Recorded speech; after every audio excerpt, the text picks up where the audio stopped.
Hello, welcome to my channel. Today we're looking for Marty Dean Small, and he went missing November 19th, 1981. And he has a photo and a newspaper article. The newspaper article states, VA hospital patient still missing after cruise, by Blaine Schultz, Times staff reporter. A 49-year-old Veterans Administration hospital patient was still missing yesterday after his disappearance Thursday evening from a cruise on a Coast Guard buoy tender. Authorities said it was still uncertain whether Marty Small, co-owner of Torgy's Tavern on Queen Anne Hill, fell overboard from the buoy tender fur during the cruise or walked off the vessel at either the Ballard locks or when the vessel docked. Small was one of a group of 29 guests on the night cruise, a recreational event sponsored by the hospital. When the boat docked at 9:30 p.m., Small was missing. Small's tavern partner, Charlie File, said, "It caught me completely off guard. The two had bought the tavern 2 years ago. The last time I saw him 2 weeks ago, he was in a state of depression and kind of confused," File said. He didn't like being in the hospital.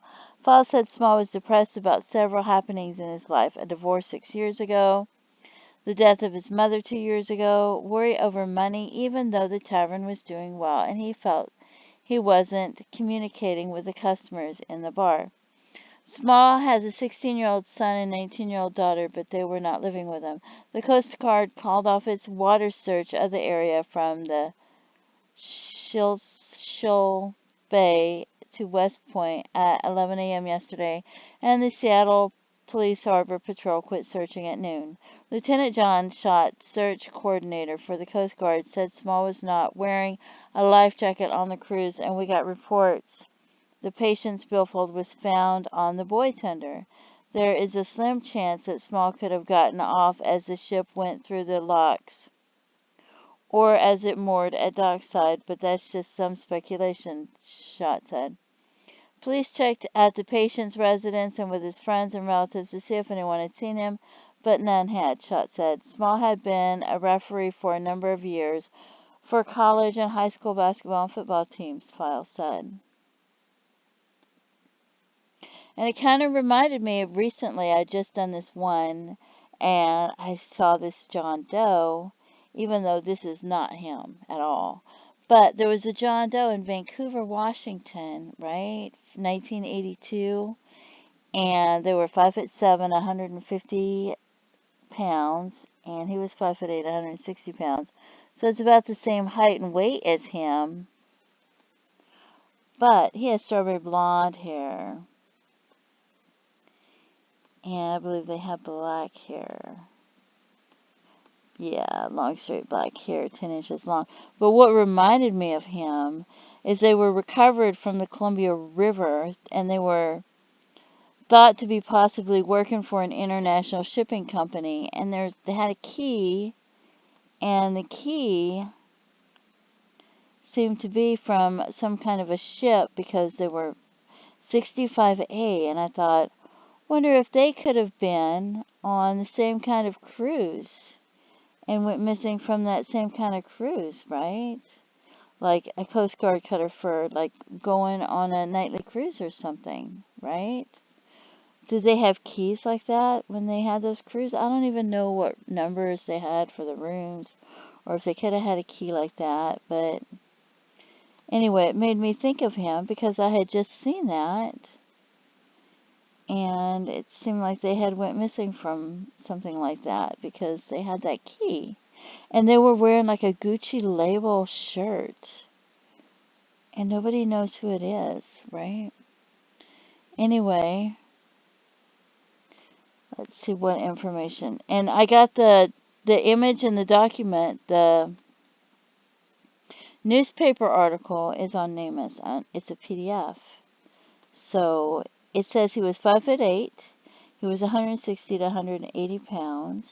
He was a white male, and just says he participated in a holiday cruise 11/19/1981 on board the Coast Guard cutter Fur, sponsored by the VA hospital. When the ship docked back at Lake Union, Marty could not be found. His wallet was located on board the ship, but he has not been seen since the night of the cruise. Strawberry blonde hair, naturally fine and straight blonde hair, but close to the time of his disappearance, had a permanent wave added to his hair for curl. Blonde minimum amount on arms, legs, and chest. Ordinarily clean shaven with perhaps 1 to 2 days' worth of stubble on the day that he disappeared. Blue eyes. Large, dark blue eyes lined with thick lashes and medium brow. Wearing a green down jacket, denim jeans, reading glasses, sneakers, possibly gold chain choker type necklace around the neck. And he's never been seen since. And again, there's his photo. And I did a name case search, and there was one. See, okay. Oh, this is what came up in the name case search. Sorry. And 29 Palms, California. I mean, how would he have gotten there? Henderson, Clark County, Nevada, Las Vegas, Nevada, California, Maricopa, Arizona. Maricopa, Arizona, like all of my recent, a lot of my recent searches for John Does and Jane Does brings up Maricopa, Arizona, and I'm like, wow, how many people or in the area near there in Arizona? And I'm always shocked to see it because it just seems like it's always there. So, and I don't know if any of these could be him. And I went to look on the Dove Network to see maybe somebody in Canada was found or something. But it says up here suspended page.cgi and it says be back soon. This website is under maintenance. Check back tomorrow. So, and then it says if you're the owner of this website and have questions, reach out to Bluehost. We're happy to help. So is the Doe Network just gone, or will it be back? I don't know. So let me know if you know. Maybe the Doe Network no longer exists, which would be too bad because I really liked the Doe Network, but who knows? So let's see. We have the one in California. We have a couple in Nevada. And I'll look at the one in Arizona.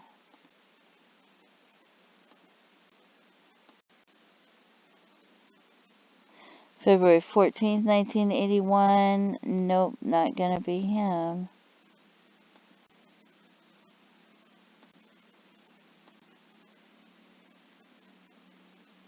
April 25th, not gonna be him. This one,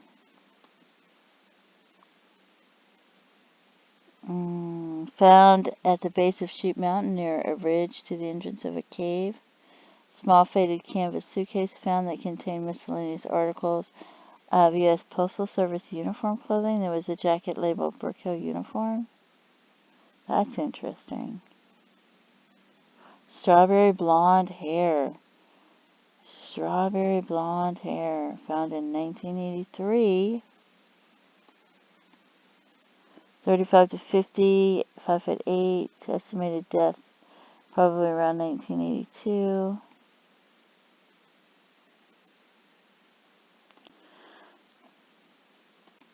That's crazy, isn't it? How old was he?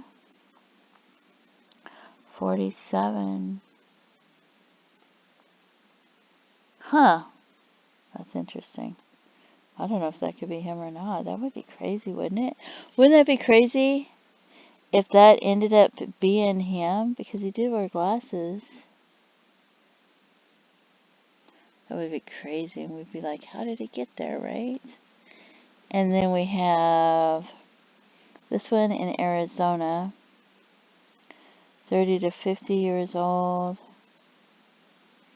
Found in 1994. Brown eyes, brown hair. I don't think so.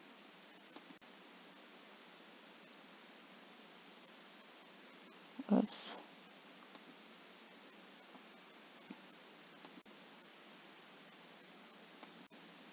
Let's do another Namus search. Namus, okay. He went missing in 1981.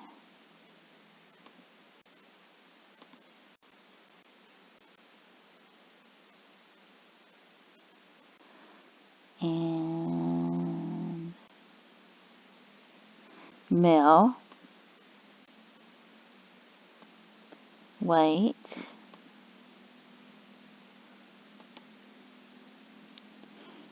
I'm going to do 1981 to 1983 and give him between the ages of 47 and 50. And then I'm going to say he was, what, 5'8"? So I'm going to do 5'7" to 5'9".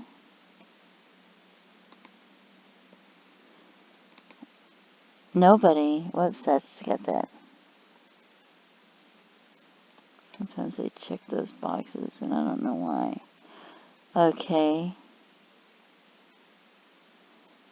Hair color. Strawberry blonde. One person. Clark County, Las Vegas, Nevada.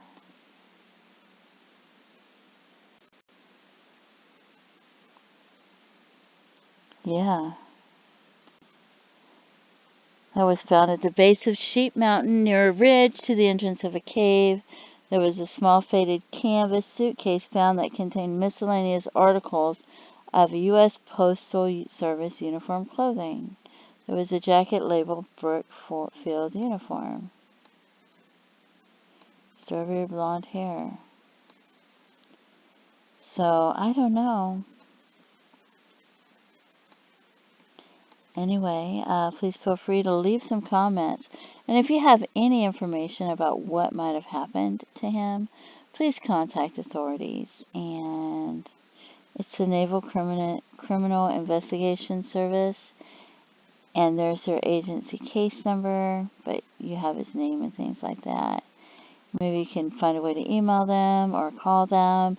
Maybe you gave information years ago, but maybe you're concerned they may not have that information anymore because people may have taken notes then, whereas now we have computerized everything. Or maybe you were afraid to give information then. Or maybe you've heard information through the grapevine and you've just never shared it with them. So please contact authorities with any information that you may have to help him close this case. Don't forget to pray for his loved ones and his family. Please feel free to leave some comments and have a great day. Bye-bye.